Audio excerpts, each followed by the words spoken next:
truth, it may seem remarkable that David Lifton got so close, and yet never quite realized that what he had been investigating for 15 years was a body switch. But can we really be surprised? Like so many other decent men, Lifton was simply unable to imagine that anyone could ever think up such a grotesque and degenerate conspiracy. He simply never realized that what he was dealing with was nothing less than the devil himself. And for those who find all this impossible to accept, one of the devils who murdered JFK, Frank Sturgis, was perfectly candid about how routine body switches had become in the CIA by 1963. There was a switch. A body switch. A body switch, yes. The truth about the autopsy is that the devils who killed Kennedy messed up very badly. They had wanted to show the world actual photographs of a single bullet wound from behind. As it was, they had to resort to a lot of badly faked photographs, which critics like Robert Groden easily discredited, and silly drawings, which everyone realized did not line up anywhere near the schoolbook depository.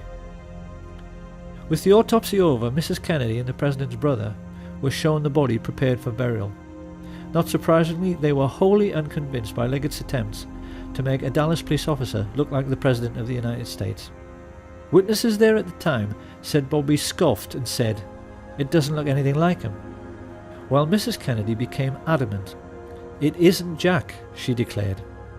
That looks like something you'd find in Madame Tussauds wax museum.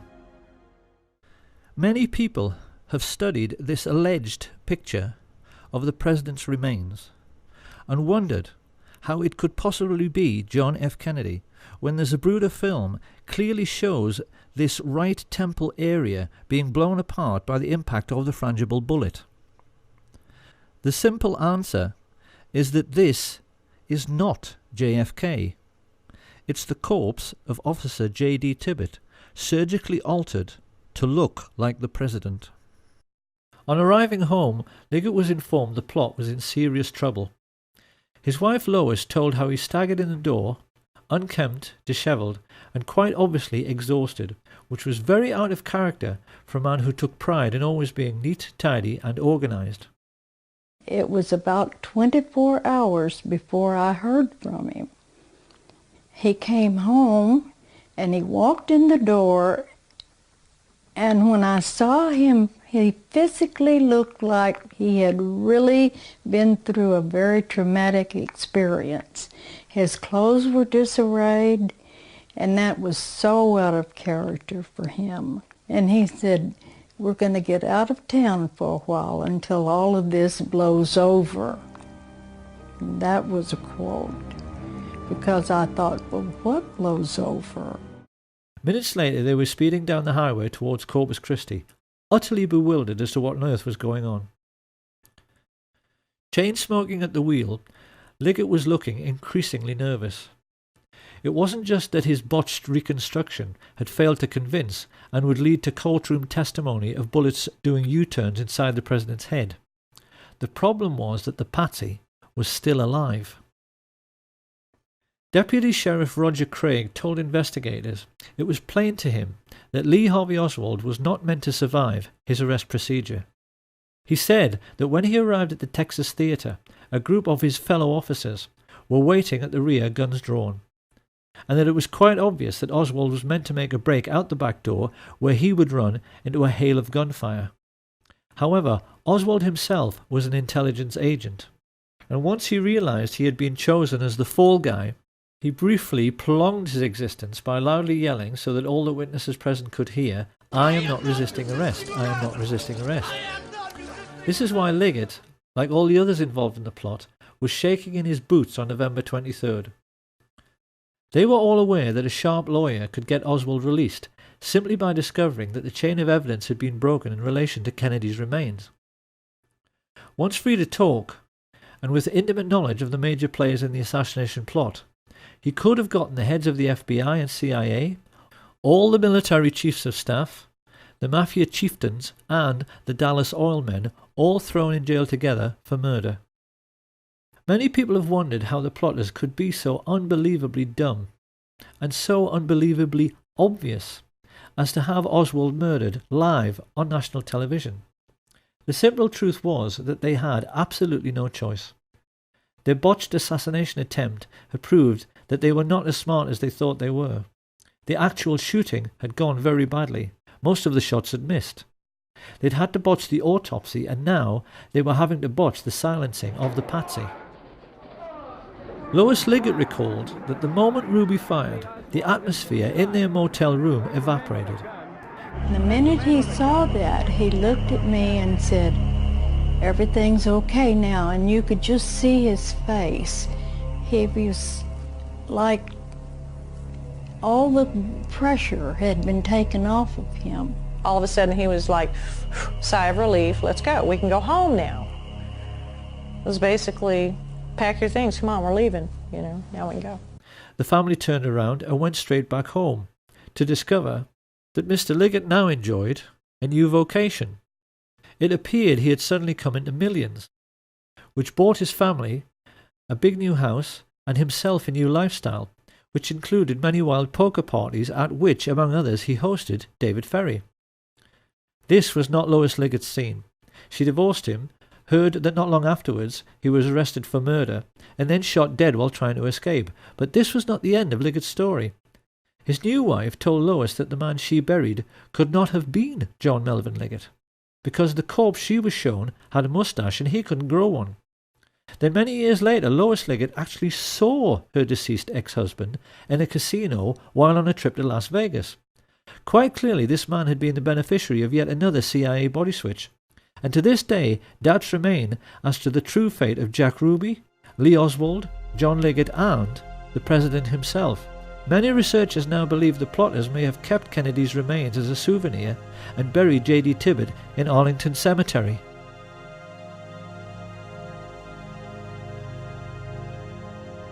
All added together, the pilots, spotters, radio men, mafia assassins, embalmers, physicians, and corrupt agents from the FBI, CIA, and Dallas Police had cost the American Nazis $25 million, approximately $2 billion in today's money.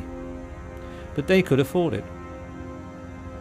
In the years that followed, they cynically kept the war in Vietnam going by putting in just enough troops so that the line never moved forward or back.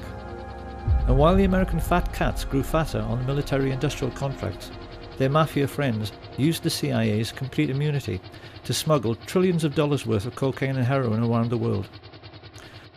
Sir, the Republicans are trying to blame you for the existence of a small air base at Mena, Arkansas. This base was set up by George Bush and Oliver North and the CIA to help the Iran-Contras, and they brought in plane load after plane load of cocaine there for sale in the United States, and then they took the money and bought weapons and took them back to the Contras, all of which was illegal, as you know, under the Bolin Act. But tell me, did they tell you that this had to be in existence because of national security? Well, let me answer the question. No, they didn't tell me anything about it. Of course, when criminals are making easy money, they tend to become lazy and careless, and this is what led to Watergate. Someone's here.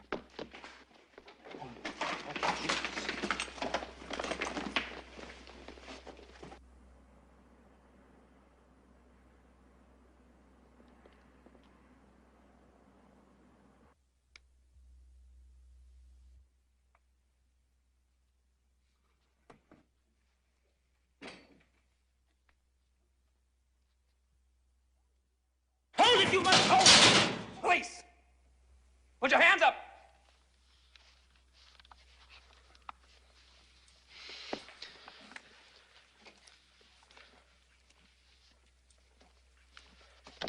Drop that jacket! When the two plainclothes police officers switched the lights on in the Watergate building, who should they find hiding there?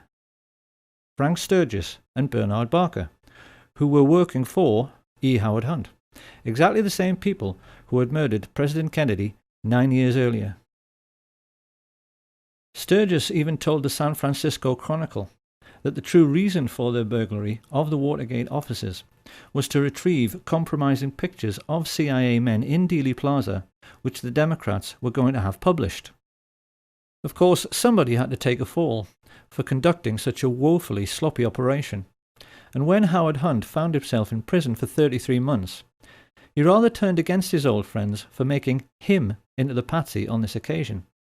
He began sending messages to President Richard Nixon that he might just tell all he knew about what really happened in Dallas on November 22, 1963. And one of Nixon's presidential aides, Dean Birch, recalls that when he heard about this, George Bush broke out all over in assholes and shit himself to death. It was this situation which led directly to what journalists now refer to as the Watergate murder, the crash of Flight 553. On December the 8th, 1972, Dorothy Wetzel Hunt, the wife of E. Howard Hunt, boarded a flight from Washington to Chicago. A CIA agent like her husband, she carried $250,000 in her bag, which was to buy the silence of his Watergate co-conspirators. Travelling along with Dorothy was CBS news correspondent Michelle Clark, whose CIA boyfriend had been able to give her a unique journalistic insight into what Watergate was really all about. These two women boarded the aircraft with a dozen other individuals who at that time had information which E. Howard Hunt claimed was going to blow the White House out of the water. As the plane made its final approach through fog and very low cloud, the people living near the aircraft runway sensed something rather strange was going on. The normally quiet suburban street suddenly filled up with cars, and a moment later, having been told to power down too early, Flight 553 emerged from the mist and clipped the branches of some trees before crashing on top of several bungalows on West 70th Street. The watching neighbours were then staggered to see FBI agents immediately leap out of their cars and start rooting around in the debris, a full 10 minutes before the fire brigade even arrived on the scene. 44 people, including Dorothy Hunt and Michelle Clark, were killed in the crash. E. Howard Hunt served his time and came out of prison a widower and $1 million richer.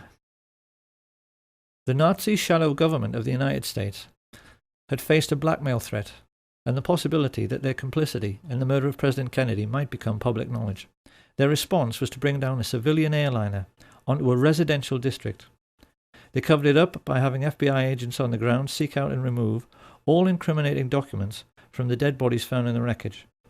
And when the local TV station received an anonymous phone call from a radio ham who had monitored the deliberately misleading exchanges from the Midway Control Tower, which caused 553 to crash, an FBI agent simply confiscated all the tapes, thus eradicating all information pertaining to the accident.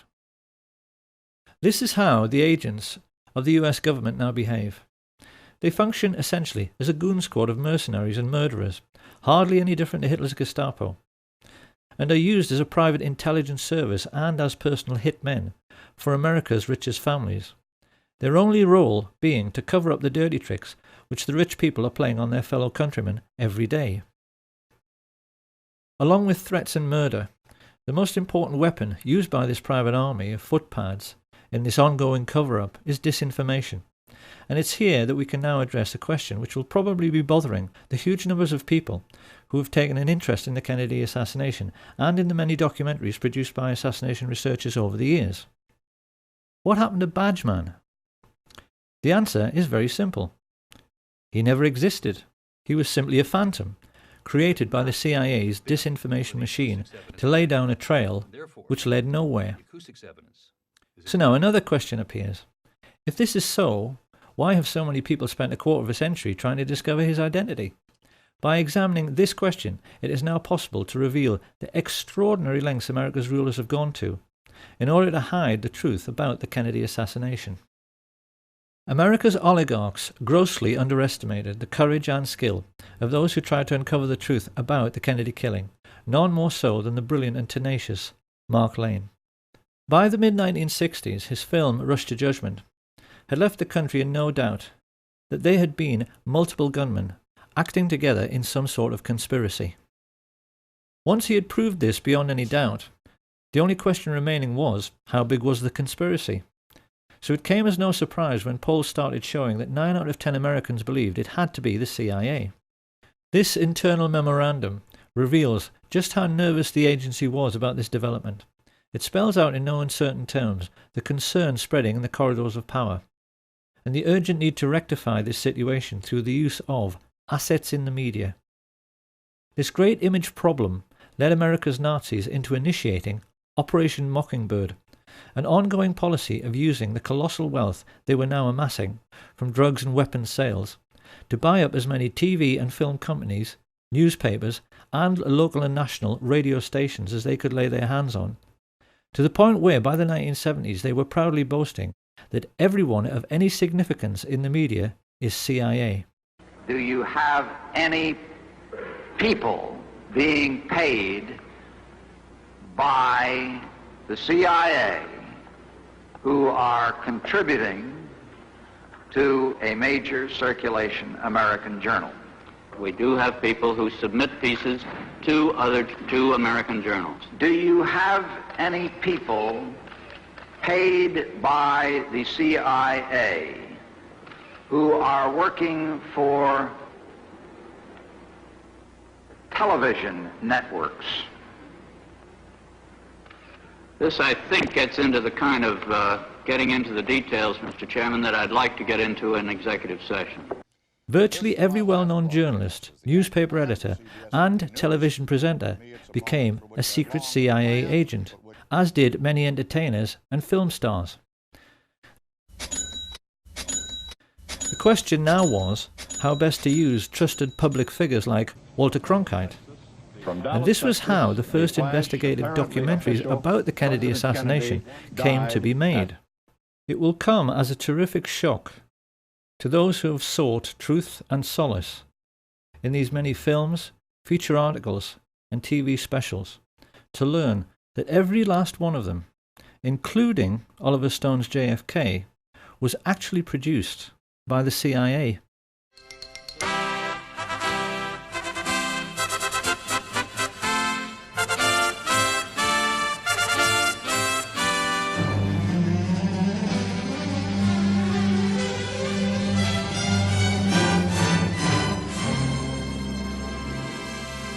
A classic early example of this kind of disinformation was the Nova film, which featured two scientists, Brian Holstrom and Steve Isabel, who found Badgeman in a tiny fragment of the famous Mary Moorman Polaroid through photographic enhancement.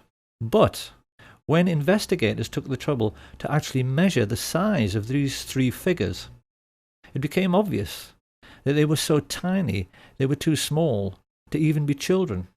Using the scale provided by Abraham Zapruder over on the right, it's clear that these alleged people are so lacking in stature they wouldn't actually have been able to look over the stockade fence. The truth is that they never existed. And so the question now is, who were Holstrom and Isabel? And who, for that matter, was Gordon Arnold, the old-age pensioner who appeared in The Men Who Killed Kennedy to claim that Badgeman had kicked him and taken his camera? I could be the only one that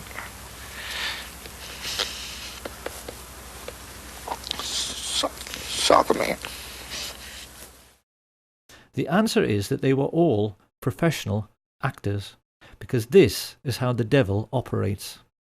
Devils mix lies with truth in order to make the lies sound more plausible. And it seems that the idea for using actors in this way might very likely have come from E. Howard Hunt himself. After Hunt's deathbed confession, in which he admitted the involvement of the CIA, his son, St. John Hunt, posted many revealing statements about what kind of character his father was. It's quite well known that E. Howard Hunt wrote spy novels and screenplays. And when he was discussing this, St. John Hunt maintained his father tried to live his life as if every day was another exciting scene from a movie, to the total exclusion of his own family. The way St. John Hunt put it was, he would never cut carrots or go shopping with us or anything like that. James Bond doesn't have a family. Historians are well aware that the CIA studies everything which is impressive, and it now seems very plain that they were greatly influenced by the brilliance of the Levinson and Link Columbo series, particularly one episode, Murder, Smoke and Shadows, in which the killer, who is a ruthless young movie director, tries to confuse and mislead Columbo through his powers of creating illusion, only to have the tables turned when this is done back to him, because the whole point of that episode is that the audience never know who is and who isn't supposed to be an actor. The Men Who Killed Kennedy series was laid out in the same way. Whilst a few of the interviewees, like the Willis family, were genuine, most of the people claiming to be witnesses were simply actors, whose only job was to keep people's minds on the grassy knoll, so they would never think about the storm drains and where the shots actually originated. Oliver Stone's film was made to serve exactly the same purpose. It's also very clear that the CIA spent a lot of time studying the emotional breakdown in interviews with people like the ambulance driver, Aubrey Reich. Intelligence agents are fully aware that when an audience sees someone sobbing from grief on screen, they tend to become emotional themselves. This is how sensitive, humane people react. And when this happens, you're no longer thinking. And when you're no longer thinking critically, when you suspend skepticism for the sake of emotionalism, you can be fooled. I wanted to tell you why I grieve. But why I don't despair. I'm sorry. Of course, having heard this, people will wonder how anyone could be cynical to such a degree, and it's a perfectly legitimate question, because as we shall see later, this would not be the last time that the American public were fooled by actors sobbing on national TV. And these monstrous fabrications were not confined only to television. Soccer man. In 2003, a book was published called Blood, Money and Power, ostensibly written by Texas law attorney Bar McClellan. This book signalled a shift in establishment policy by claiming that Lyndon Baines Johnson, a natural suspect as the king who might have killed the king, was behind the entire plot, and used his own attorney, Ed Clark, to pay off the gunman. Researchers noticed that at exactly the same time, a lot of information suddenly became available about all the murder plots LBJ had been involved in with Cliff Carter and Billy Solestes. We were then treated to the sensational deathbed confession of E. Howard Hunt. And in the book itself, the serious researchers found this extraordinary paragraph. Wallace centered on Kennedy's head and fired. The shot went almost 200 feet but was barely low and slightly to the right, hitting the president in the back shoulder blade. The bullet was deflected upward ever so slightly, exiting at the tie knot. The bullet's jacket separating to hit and crack the windshield, the remaining slug hitting the curbing in front of James Tague, an onlooker standing in front of the triple underpass on Commerce Street. The slug knocked cement shards in all directions. A splinter nicked Tague on the cheek. So just exactly what is going on here? This is quite obviously a ludicrous assertion. So what is it all about? What it's all about is that the CIA actually wrote this book. They knew that the critics had been able to laugh loud and long at the single bullet theory because the FBI had had to change their story. At first, they had accepted the indisputable evidence that James Tague was scratched by a bullet as he watched from below the overpass, because they initially claimed that the first shot alone had gone through the president and the governor, making 7 separate wounds in 2 different men. The second shot was the headshot, and presumably the third struck Tague. However, once the Zapruder film and dozens of eyewitnesses made it plain the first shot missed, the FBI had a problem. How could they account for the throat shot, headshot, and Tague shot with just 2 remaining bullets? This utterly ridiculous paragraph was a lame attempt after 40 years to come up with an answer, and the lengths the CIA went to get people to believe it were contrived to say the least. It's first of all the simplest matter to refute this version of events by asking how the CIA could possibly know this is how it happened. The bullets splitting apart in mid-air? Are they saying they had Dealey Plaza rigged with fast-motion cameras, which allowed them to replay the flight of every bullet in slow motion? If so, we'd all love to see those pictures.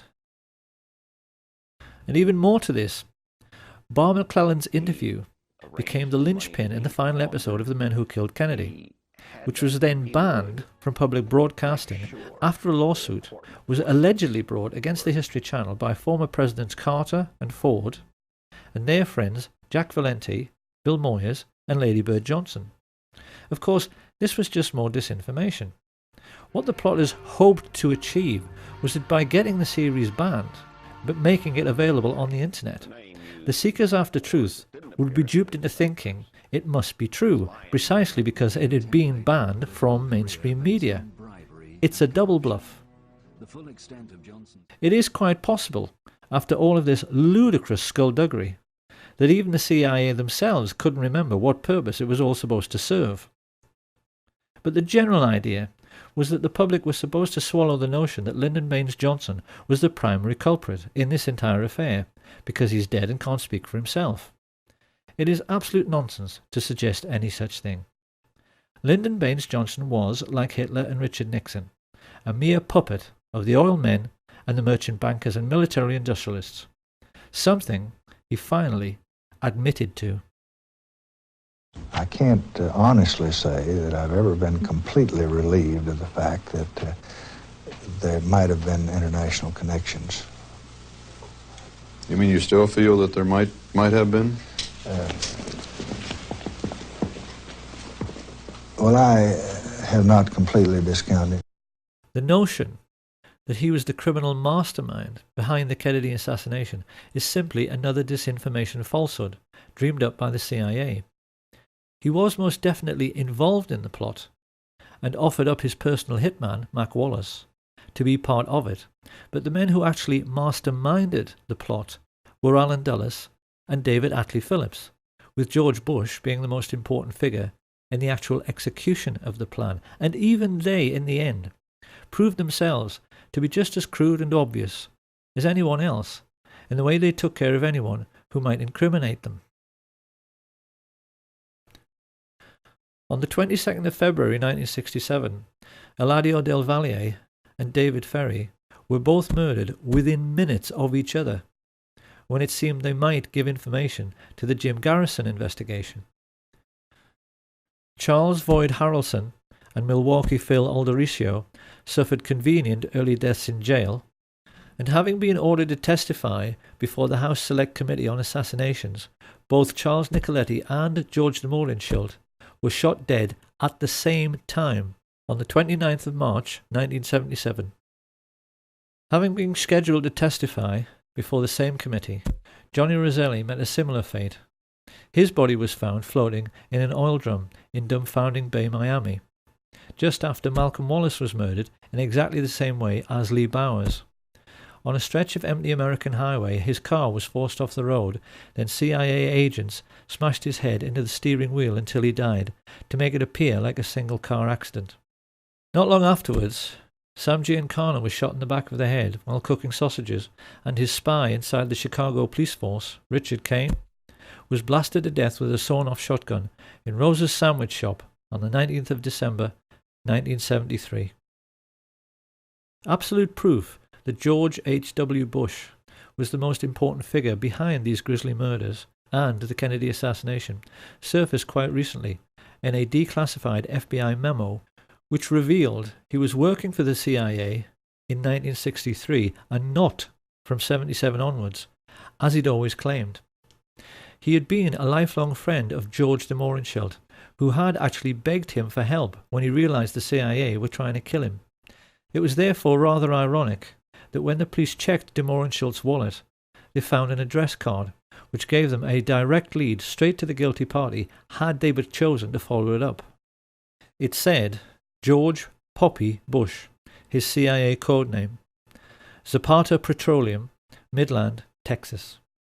It became a farewell note from the man who coordinated the crime of the century.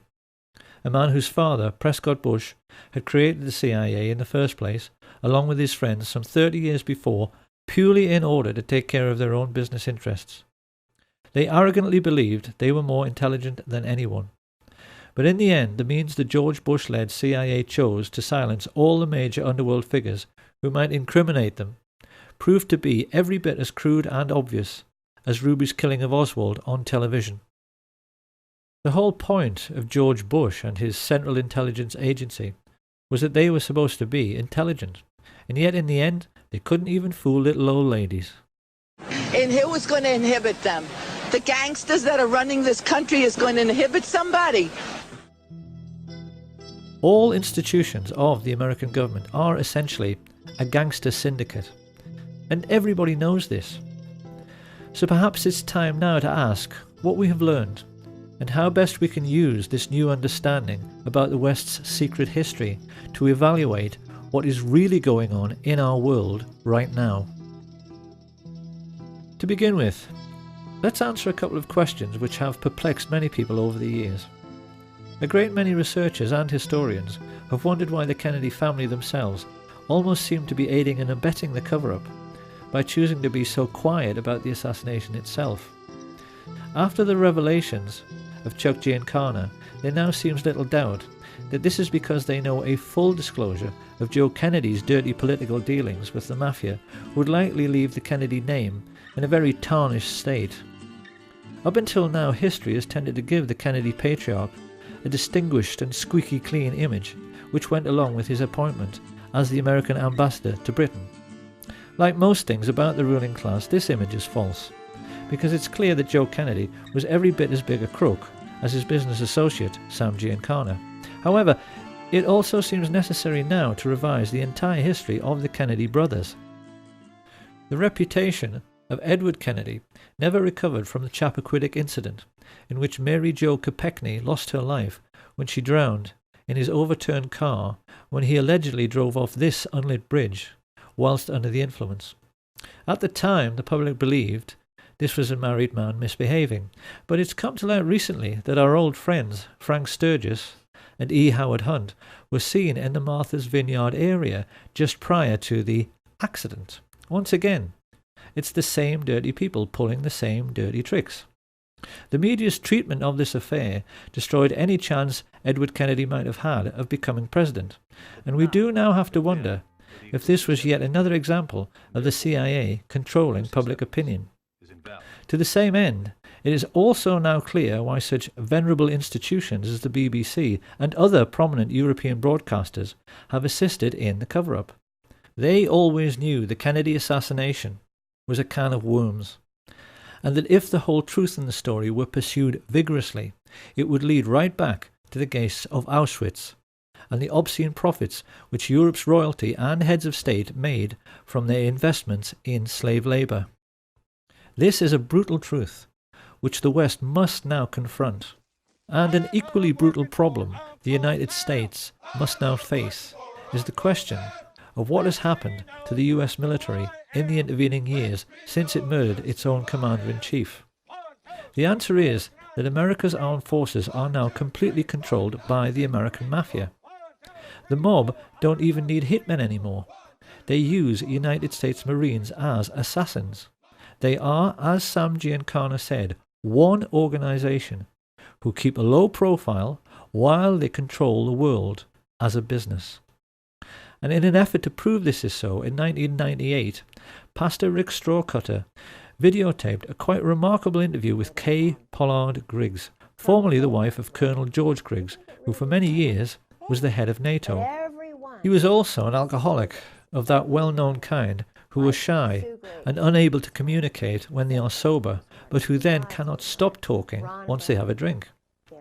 During the course of a stormy marriage, punctuated by periods of domestic violence, which cost Kay Griggs many black eyes and broken bones, she learned that her husband had been turned into a brutal psychopath as a consequence of his military training, which included induction into what is known as the Pink Triangle, the Cherry Marines.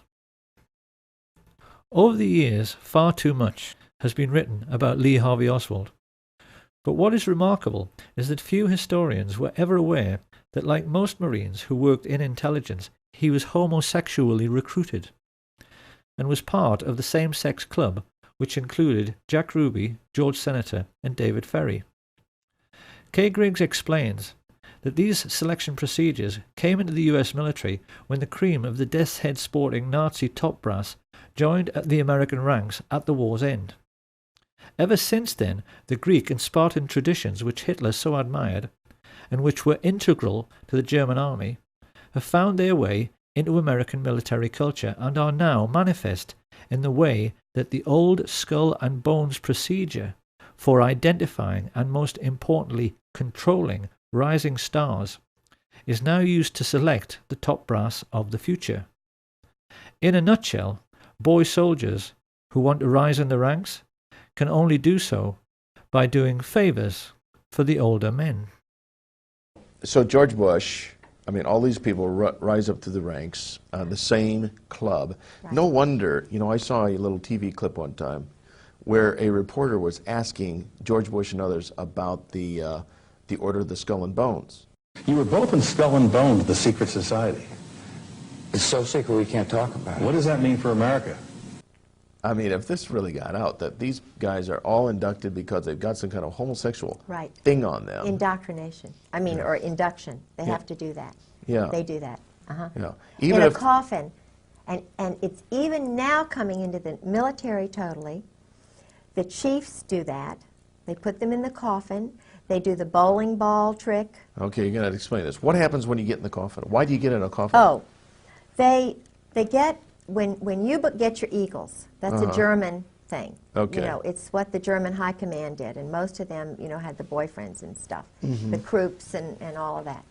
It is a German thing that they say goes back to Greece, and it's all the male Marine-looking men that they do it with. See? So now the chiefs have to do that. What they do is they get, George said it's like a zoo. They get everybody really drunk, and they sometimes call it dining in. Shellback is another time that they do it. Not everybody does it, but the ones who do it, if they're young, they get right up to the top. It's a... okay, well, what actually do they do?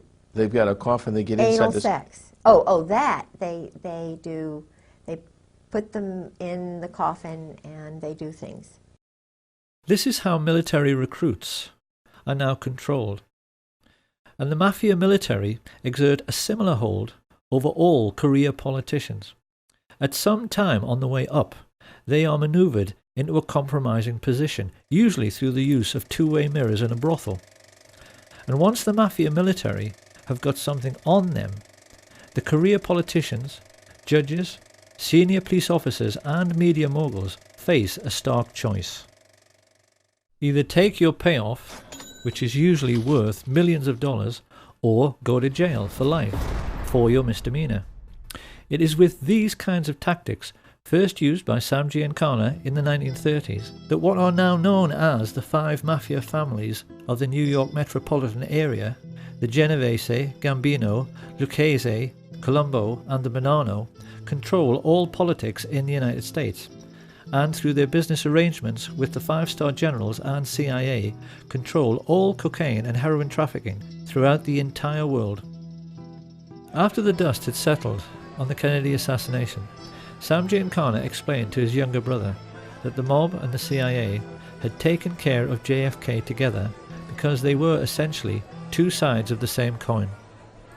In the last 50 years, that relationship between these two secret societies has become even closer, to the point where they are now indistinguishable.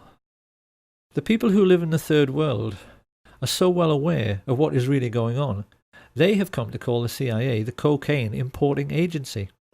The World Wide Web now abounds with proof to back this up. And although many people were skeptical at first about Kay Griggs, in recent times her most sensational claims have been fully endorsed by the FBI chief Ted Gunderson, who gave several interviews in support. This cult was involved in distributing drugs up and down the East Coast. What is basically happening is that the United States military use Air Force bases in Europe to connect with the Third World, particularly Pakistan and Afghanistan, where the poppy fields are cultivated. This is the real reason for the conflict in Afghanistan. It's to protect the record harvests of heroin which almost ended when the Taliban took power. But they don't tell the soldiers this, and it's a truth you'll never hear on NBC or BBC. Having brought the refined cocaine and heroin into Europe and the United States, it is then passed on to the mafia for sale at street level, sometimes by police officers in uniform. It's an arrangement which nets the generals and the mafia chiefs billions, and the fact that someone of Ted Gunderson's credibility was completely ignored when he went public with this information underlines the fact that our entire mainstream media, as well as the entire justice system, has been bought off. So the question must now be asked: if this shadow government of the world's only superstate can get away with the murder of a president and through their wealth be in total control of the United States military, media, and the justice system, what else might they be getting away with? Could it possibly be that the serious researchers have been right all along?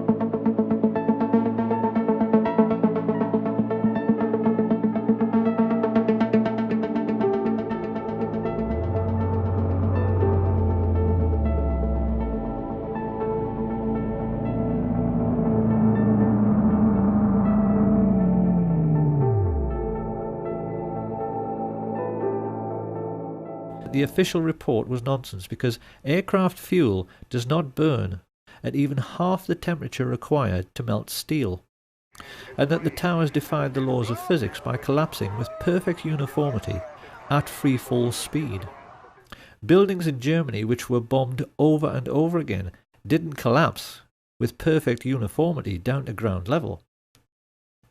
Avery also pointed out that in Kennedy's time, his chiefs of staff drafted plans to kill innocent people and commit acts of terrorism in the United States in order to whip up support for a war with Cuba.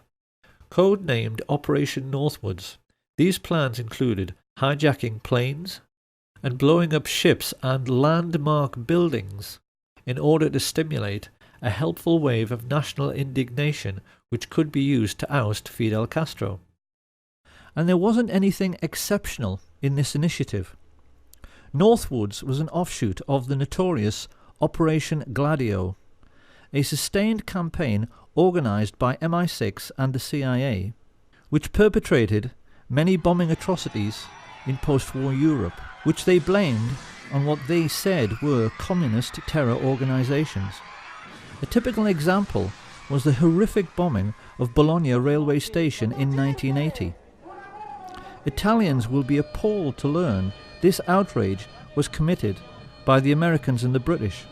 But this particular atrocity, which like all others during this period was intended to keep people living in fear of a bogus enemy, so they would accept increasing state control by so-called strong leaders, illustrates only too well the fact that some 40 years prior to 9/11, the cabal of secret Nazis who killed Kennedy were making serious preparations for terrorist attacks upon their European allies and even upon their own country. In the 9/11 news footage, it is abundantly clear that the interviewees are actually paid actors, speaking lines which have been written for them. I feel like I was in a movie. This is exactly the same situation as in The Men Who Killed Kennedy. And because these are people who are being expected to perform, they tend to overdo it. I could be the only one that... saw the man. They killed the president. And to be honest with you, if I'd have known this,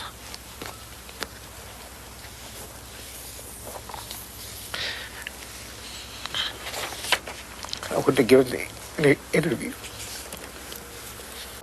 It is perfectly clear that the 9/11 street people are trying much too hard to convince their audience. Approximately several minutes after the first plane had hit, I saw this plane come out of nowhere and just ream right into the side of the Twin Tower, exploding through the other side.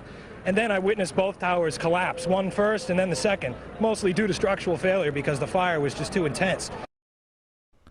9/11 was in reality just another CIA special effects movie production. And it really has become the Kennedy assassination's long-lost twin, because witnesses who know the truth of what really happened are all being murdered. This didn't stop some people from immediately pointing out that the London Tube bombings were a hoax.